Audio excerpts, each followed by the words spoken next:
Welcome to Get the Facts, the program that provides you with information on the latest topics. I'm Theodore Henry. 2024 was an extraordinary year for tourism in Jamaica. From record-breaking arrivals to innovative policies and initiatives, our island continues to shine as a top global destination. Now, here to speak on how the government is working to strengthen our position as the Caribbean's premier destination, and much more, is Minister of Tourism Edmund Bartlett. Welcome to Get the Facts, Minister. Thank you very much, Mr. Henry. All right, let's jump right into it. Now, numbers and figures. The island's forecast for 2024 was 4.58 million visitors, 9.6% increase in earnings. We're talking like about $4.38 billion. So by any stretch of the imagination, the sector is performing very well. Do I have that right? Well, you have it right from the point of view of the performance of the sector in terms of the actual outturn for 24 against projections. We are below that because of 6 months of disruptions, led by burial, and then we had the supply chain disruptions as it affected aviation in particular. So we had 68,000 less seats into Jamaica, which meant that there was a natural reduction in the projected arrivals. And then, of course, there was issues, geopolitical issues like travel advisories and so on and so forth, which impacted us. So we had that, but tourism, as you know, is resilient. And notwithstanding those disruptions, we are coming out of the year with a small increase in arrivals. But the earnings is in line with what we projected of the 4.3 billion. We will have 4.3 billion, but we'll have 4.2 something million visitors instead of the 4.5 that we had projected. Right. Now, Minister, the Jamaican public does not know you as a man who rests on his laurels, right? So we meet this figure, we meet that figure, we exceed that figure. You're always seeming to push the industry further. What plans are... So exactly. Yeah. So for winter now. Okay. And winter begins essentially 2025. Sure. January 2025. This projection for this winter will be the strongest that we've had. And that's based on the number of seats. We go back to aviation because that's the heart of it. Got to get here. Island state. Right. That's what we used to get here. Right. And so we have 1.6 million seats for this winter, the largest amount ever. Assuming an 80% load factor, that is to say, the plane is coming 80% full. Right. We would bring 1.3 million visitors in that space, and that's a 12.9% increase over last year. So the winter is strong. The income from that, of course, goes in line. Winter is the strongest period for earnings in tourism. Yes. The ADRs are the highest during that period. And so we anticipate a very strong first quarter of 2025. And that will set the pace for the rest of 25, providing, of course, there aren't any other weather, mainly weather distractions and disruptions, as we call it. Yeah. But the key in all of this is that you build capacity to respond effectively to disruptions. Yeah. And that's resilience. And that's what has become a guiding principle for tourism management in Jamaica, resilience. You remember I established the Global Tourism Resilience and Crisis Management Center at the University of the West Indies in 2018. And that has been, a key think tank which offers young people and others an opportunity to look at disruptions and to understand them and to be able to predict disruptions, but to mitigate, again, to manage disruptions when they come and to recover quickly. Yeah. And then to grow. So it seemed a whole process, but it is.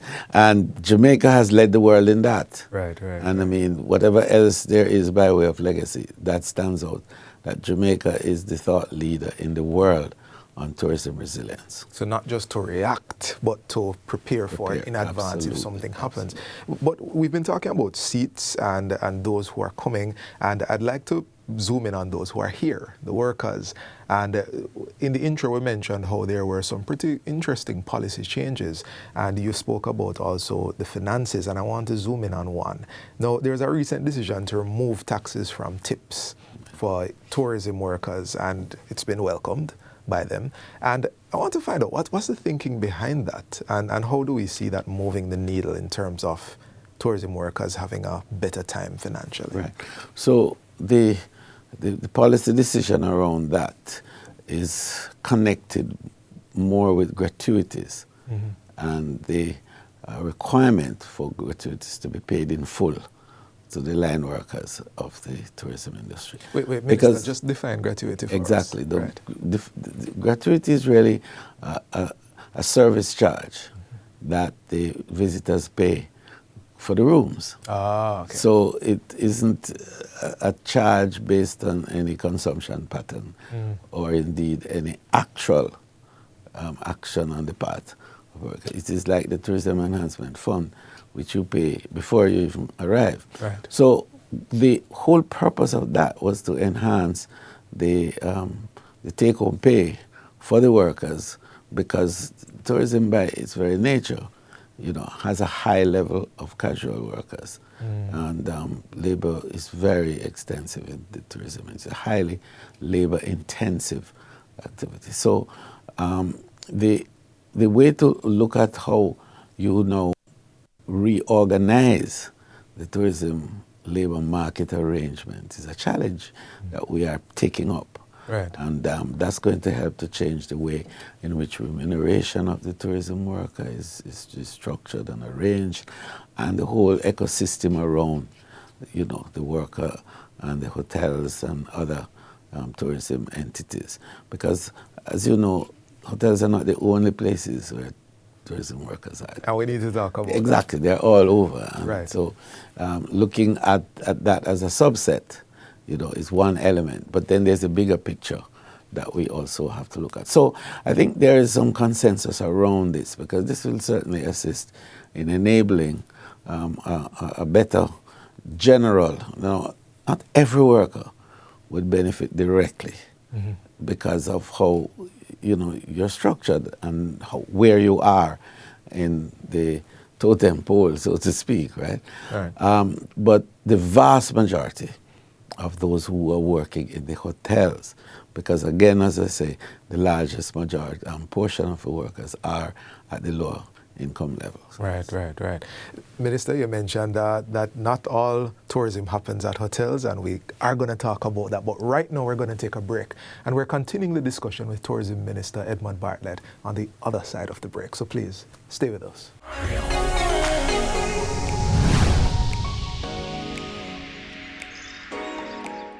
Welcome back to Get the Facts. We are continuing our discussion with the Minister of Tourism, the Honorable Edmund Bartlett. Minister Bartlett, let's pick up on that idea that tourism shouldn't just be focused on hotels. Jamaica is a tourist nation. So many visitors arrive and they want to explore rural areas. They want to actually go into the towns, just live and walk up and down and explore Jamaica. What plans are there to encourage that sort of tourism? Right. So remember now, tourism is everything that's around you. It's not a discrete area of activity. Yes. And almost everything that we do in Jamaica forms part of the asset base that Jamaica has and becomes part of the general area of consumption for visitors. Right. So the air you breathe, the flora and fauna around you, your hills and mountains, your caves and your riverine experiences, waterways and so on, your beaches, Yeah. And then, of course, the actual outcome of your culture, which is the material translation of your cultural ideas and thoughts, in terms of the curios and the art and your craft and the food and the various applications of the Jamaican flora, which has perhaps 3,000 different species of plants with capacity for conversion for nutraceutical values. All of these are part of what makes people come to Jamaica and constitutes tourism. So the hotels, as I said earlier, is merely a small part of this. In fact, we have, I think, just about 60 or so thousand workers in the hotel subsector itself, out of 175,000 workers in the tourism immediate space, and then another 200 or so thousand who benefit substantially from supplying to tourism and also from the general consumption pattern of visitors in their space. So the overall impact of tourism reaches close to 500,000 people in Jamaica, right? Direct, indirect, and induced. And it impacts the economy, you know, in a broad way. Somewhere closer to 30% of the GDP is about tourism-related activities. So to find a way to ensure that the infrastructure is there to facilitate the activities of people who come to Jamaica from one end of the island to the other is part of the challenge. And it is tied into public order, it is tied into security management, transportation, tied into transportation, foreseeableness, and more importantly, it is also tied into your public health arrangements.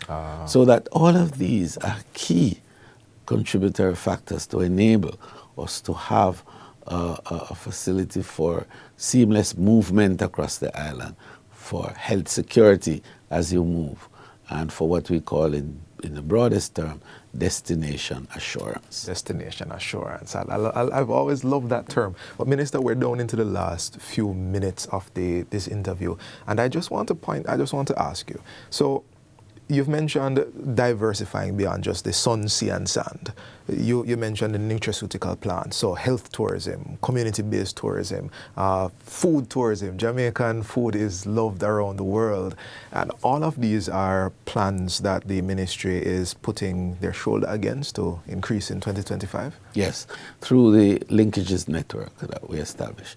And if you recall, in 2016, when I established the KPIs, the 5 by 5 by 5. Right. That is to get 5 million visitors, earn $5 billion in 5 years. 5 years, yeah. And so we review all of that in 2020 after COVID. And so 2025 is the magic year. And just to report to the country on the performance of that KPI is that we know 4.3 arrivals, 4.3 billion US. And we're in the 4th year. So we're going into the 5th year, and we have 2,000 new rooms, and already we are reporting in terms of increased airlift. So we are on track to achieve our 5 by 5 by 5 in 25. So we say we're going to be alive. We're going to be alive in 2025. In a real sense, this might sound strange to say, but to make Jamaica international in all aspects. And absolutely, but more importantly, to build the economy. Build the economy. Because the flow-through effect of the tourism dollar in the economy is heightened by the number of people who actually come into your destination. Yeah. Because they create demand. And that demand now is to be fulfilled by a myriad of economic activities in agriculture, in manufacturing, in transport, in health, in finance, in energy, you name it. The whole picture. Well, thank you so much. A big thank you to your minister. I wish we had more time to actually go down into this conversation. Since we are going to be alive in 25. So you'll be back. All right. All right, you have shared some very valuable insights today, and it's clear that 2025 holds incredible potential for Jamaica, not just in terms of visitor arrivals, but also in sustainability, community development, and worker support. And visitor spend. And visitor spend. Very important. We thank you for watching as well, and until next time, I'm Theodore Henry. We were talking to Minister of Tourism, the Honorable Edmund Bartlett. Thank you for joining us on Get the Facts.